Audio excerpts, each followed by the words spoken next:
বিসমিল্লাহির রহমানির রহিম। হে সমস্ত জগতবাসী, আজকের যে আলোচনাটি আপনাদের সামনে নিয়ে আসলাম সেই আলোচনাটি হবে কি নিয়ে? সেই আলোচনাটি স্বপ্নের ব্যাখ্যা। সেই স্বপ্নের ব্যাখ্যাটি হলো কি বিষয় নিয়ে? সেটি হলো মৃত্যু, কবরস্থান, দাফন কাফন, কান্নাকাটি ইত্যাদি স্বপ্নে দেখা। আচ্ছা, এই বিষয়গুলো যদি কেউ স্বপ্নে দেখে তাহলে কার কি হবে তাই আমরা আজকে জানব। সেটি হলো, দেখুন, হযরত ওমর ইবনে সুবাইহ সাআদি রহমতুল্লাহ আলাই বলেন, আমি আব্দুল আজিজ ইবনে সুলাইমান আবেদকে স্বপ্নে দেখেছি। তিনি সবুজ কাপড় পরিহিত ছিলেন এবং তার মাথায় মতির মুকুট ছিল। আর জিজ্ঞেস করলাম, হে আবু মুহাম্মদ, মৃত্যুর পরের অবস্থা কেমন ছিল এবং মৃত্যুর স্বাদ বা কেমন পেয়েছেন, আর ওখানকার অবস্থাই বা কেমন দেখলেন? তিনি বললেন, মৃত্যুর কষ্ট আর কঠিন যন্ত্রণা ও আযাবের কথা জিজ্ঞেস করো না, তবে আল্লাহ তাআলার রহমত আমার সমস্ত দোষক্রটি ঢেকে নিয়েছে, আর এ ফজিলত শুধু মাত্র তার অনুগ্রহেই লাভ করছে। উস্তাদ আবু সাআদ রহমতুল্লাহ আলাই বলেন, স্বপ্নে মৃত্যু দেখা কোনো বড় ধরনের কাজের লজ্জা বোঝায়। এবার আসি, যদি দেখে যে সে মারা গেছে আবার জীবিত হয়েছে, তবে সে কোনো বড় ধরনের পাপ করবে, পরে আবার তওবা করবে, যেহেতু আল্লাহ তাআলা এর সাথ ফরমান, কাফেররা বলবে, হে প্রভু, তুমি আমাদেরকে দুবার মৃত্যু দান করেছ, আবার দুবার জীবিত করেছ। আমরা আমাদের অন্যায় অপরাধ স্বীকার করে নিয়েছি। সূরা মুমিন আয়াত 11। এবার আসি, যদি দেখে যে কেউ স্বপ্নে যে রোগ ব্যাধি বা মৃত্যুর কোনো আলামত প্রকাশ ছাড়াই সে মৃত্যুবরণ করেছে, তবে তার হায়াত দীর্ঘ হবে। যদি কেউ এরকম স্বপ্ন দেখে যে রোগ ব্যাধি ও মৃত্যুর কোনো আলামত প্রকাশ ছাড়াই তার মৃত্যুবরণ হয়েছে, এমন কেউ যদি স্বপ্নে দেখে তাহলে তার হায়াত দীর্ঘ হবে।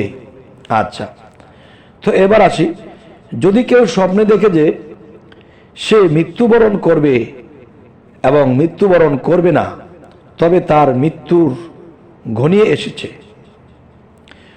স্বপ্নদ্রষ্টা স্বপ্নের মধ্যে যদি এ ধারণা উপনীত হয় যে সে কখনো মরবে না, তবে সে আল্লাহর পথে শহীদ হবে। এবার আসি, যদি কেউ স্বপ্নে দেখে যে সে মারা গেছে এবং তার মৃত্যুর কারণে কান্নাকাটির, দাফন কাফন ও লোকজন জমা হয়েছে, তবে তার দুনিয়া নিরাপদ থাকবে, কিন্তু আখিরাত ক্ষতিগ্রস্ত হবে। এবার আসি, হে সমস্ত জগতবাসী, যদি দেখে কেউ স্বপ্নে যে খলিফা বা রাষ্ট্রপ্রধান মারা গেছে, তবে ওই শহর বিরান বা ধ্বংস হবে, আর শহর বিরান বা উজাড় হতে দেখা সেখানকার বাদশাহ ওর মৃত্যু আলামত বুঝাবে। যদি কোনো ব্যক্তি পরিচিত মৃত ব্যক্তিকে পুনরায় মৃত্যুবরণ করতে দেখে এবং লোকেরা তার মৃত্যুতে কান্নাকাটি করছে, কিন্তু সেখানে চিল্লাচিল্লি বা বিলাপ নেই, বিলাপ করতে দেখা যায় না, তবে তার বংশের কেউ বিবাহ শাদী করবে, আর এ কান্নাকাটি তাদের পরস্পরের মধ্যে আনন্দের লক্ষণ। এবার আসি, কেউ যদি মৃত লাশ পেতে দেখে, আপনি ধরেন এমন একটা বিষয় যে মানুষ মৃত্যুবরণ করেছে, কিন্তু সেই মৃত লাশটিকে কেউ খুঁজে পাচ্ছে না, কিন্তু আপনি খুঁজে পেয়েছেন, তখন এই স্বপ্নের ব্যাখ্যাটি কি বুঝবেন?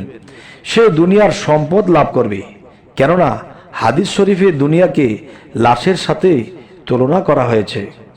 এবার আসি, কোনো হারানো ব্যক্তি মৃত্যুর সংবাদ পেয়েছে যে, তবে তার দিন ধর্ম নষ্ট বা বরবাদ হবে এবং দুনিয়ার উন্নতি খবর পৌঁছাবে। আচ্ছা, এবার আসি, যদি কেউ স্বপ্নে দেখে যে তার ছেলে মারা গেছে, তবে সে তার দুশ্মন হতে মুখ ফিরাবে। এবার আসি, যদি কোনো ব্যক্তি স্বপ্ন দেখে যে তার মেয়ে মারা গেছে, তবে সে আনন্দ ও সুখ স্বাচ্ছন্দ্য হতে নিরাশ হবে, সুখ স্বাচ্ছন্দ্য হতে নিরাশ হয়ে পড়বে। আচ্ছা, এবার আসি, যদি কেউ স্বপ্নে দেখে যে একজন আর একজনকে বলছে অমুক তো আকিসমক মারা গেছে, তবে আকিসমক কোনো দুঃসংবাদ পৌঁছাবে, অথবা কখনো হয়তো সে নিজেই মারা যেতে পারে।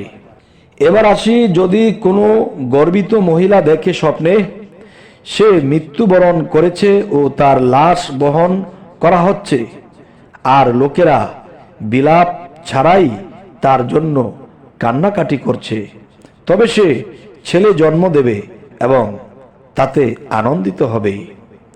দেখুন হে সমস্ত জগৎবাসী, কি স্বপ্নের ভিতরে কি ব্যাখ্যা লুকিয়ে আছে, মানুষের মাথায় কিভাবে ঢুকবে।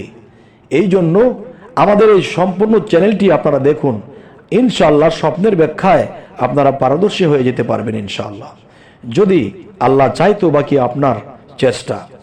এই কথাটা আমি আবার বলছি, যদি কোনো গর্ভবতী মহিলাকে দেখে যে সে মৃত্যুবরণ করেছে ও তার লাশ বহন করা হয়েছে, আর লোকেরা বিলাপ ছাড়াই তার জন্য কান্নাকাটি করছে, তবে সে ছেলে জন্ম দেবে এবং তাতে আনন্দিত হবে। এবার আসি, কেউ বলেন অবিবাহিত লোক যদি তার মৃত্যুর স্বপ্নে দেখে, তবে তার বিয়ের প্রতি ইঙ্গিত করবে, আর বিবাহিত লোক যদি মৃত্যু স্বপ্নে দেখে, তবে তা তার স্ত্রীর তালাকের প্রতি ইঙ্গিত করে, কেননা মৃত্যুই বিচ্ছেদ সৃষ্টি করবে। দুই শরীকের একজনকে যদি মৃত্যু স্বপ্নে দেখে, তবে তা তার শরীকের বিচ্ছেদ প্রতি ইঙ্গিত করে। আচ্ছা, কেউ যদি কোনো মৃত ব্যক্তিকে পুনরায় মৃত্যুবরণ করতে দেখে, তবে তা তার বংশের কোনো নিকটাত্মীয়ের মৃত্যু বোঝাবে, আর তাই মৃত ব্যক্তির পুনরায় মৃত্যুবরণ বলে গণ্য হবে। এবার আসি, যদি কেউ স্বপ্নে দেখে যে সে মারা গেছে, বা আমি বা আপনি মারা গেছেন, এটা দেখা গেছে, তাহলে কি বুঝবো? কিন্তু মৃত্যু কোনো আলামত সেখানে দেখেনি, যেমন দাফন কাফন, গোসল, কান্নাকাটি ইত্যাদি, তবে তার ঘরের দেয়াল বা বাড়ির কোনো অংশ ধ্বংস হবে। এবার আসি, উপরে উল্লেখিত স্বপ্নে যদি কান্নাকাটি করা এবং জানাজার পিছনে যাওয়া, কাফন পরানো ইত্যাদি ছাড়াই যদি মৃত্যুকে কাফন করে বা করতে দেখে, তবে ওই ঘরের মালিকানা হস্তান্তরের পর্যন্ত পুনর্নির্মিত করা হবে বা নির্মিত করা হবে না। এবার আসি, যদি কেউ স্বপ্নে দেখে যে কোনো স্থানে আকস্মিক মৃত্যু দেখা দিয়েছে, তবে সেখানে অগ্নিকাণ্ডের সম্ভাবনা রয়েছে। আচ্ছা, এবার আসি, যদি কোনো ব্যক্তি স্বপ্নে দেখে যে সে নিজে মারা গেছে এবং বিবস্ত্র মাটিতে পড়ে রয়েছে, তবে সে ফকির বা দরিদ্র হবে। আর যদি বিছানায় পড়ে থাকতে দেখে মরিয়া, তবে তার জন্য দুনিয়া বিছিয়ে দেয়া হবে, অর্থাৎ ধনী হবে। আর যদি খাটে থাকতে দেখে, তবে উচ্চ মর্যাদা লাভ করবে। আর যদি চাটাই চাদরের উপর সাধারণ বিছানার উপর পড়ে থাকতে দেখে, তবে পরিবারের পক্ষ হতে সদ্য ব্যবহার বা কল্যাণ লাভ করবে। তবে হে সমস্ত জগৎবাসী, আজকের এই স্বপ্নের ব্যাখ্যাগুলো মানুষ কিন্তু এই স্বপ্নগুলো দেখে অনেক সময় বলে খোয়াব দেখেছি, কি দেখেছি বুঝলাম না। তবে দেখেন, আপনি মৃত্যুর পরে কোথায় যাবেন? আপনার আখিরাত কি ভালো হবে? আল্লাহ কি আপনার প্রতি বিচার আচার করে আপনাকে কি জাহান্নামে দেবে, না বেহেশতে দেবে, নাকি কোথায় দেবে? এই জিনিসগুলো কিন্তু মানুষের দুনিয়া থেকে স্বপ্নের মাধ্যমে দেখতে পায়। আর যদি দেখে সেটা বুঝতে পারে, তাহলে সেই ব্যক্তিগুলো আল্লাহর কাছে তওবা করে আল্লাহর আরো ইবাদত করে নিষ্পাপ হয়ে পৃথিবী থেকে বিদায় নিতে পারে। এরকম সুযোগ আল্লাহ রেখেছে। তবে হে সমস্ত জগৎবাসী, আমাদের চ্যানেলের আলোচনা যদি ভালো লাগে অবশ্যই সাবস্ক্রাইব করে নেবেন, এবং পরবর্তীতে যেন ভালো আলোচনা আপনাদেরকে পৌঁছে দিতে পারি। সকলেই ভালো থাকবেন। আল্লাহ হাফিজ।